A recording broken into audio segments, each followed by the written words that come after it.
ఓ యువత మేలుకోండి. ఎందుకంటున్నానంటే సరైన సమయము యువతగా ఉన్నప్పుడే. మీ లోపల ఇప్పుడు ఏం మొదలవుతుందో అది చిరకాలం మీకు మంచిని కలిగిస్తుంది. అందుకే ప్రతి చిన్న విషయానికి డిస్టర్బ్ అవ్వకండి. లేనిపోయిన అలవాట్లు చేసుకోకండి.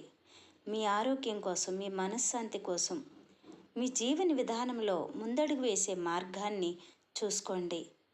ప్రకృతి ఎన్నో మనకిస్తుంది ఏమీ ఆశించకుండా. కనీసం నేను పుట్టినందుకు నేను ఏం చెయ్యాలి, ఏం చేస్తే నేను ఆనందంగా ఉంటా, ఏం చేస్తే ఈ ప్రపంచానికి ఉపయోగపడతా అనుకోండి. ప్రపంచం నాకేమిచ్చింది, తల్లిదండ్రులు ఏమిచ్చారు, అందరూ నాకేమిచ్చారు కాదు, నువ్వు అసలు ఏం చేయగలుగుతున్నావు, ఏమి ఇస్తున్నావు ఈ పొడుమ తల్లికి, ఏం చేస్తున్నావు 24 అవర్స్లో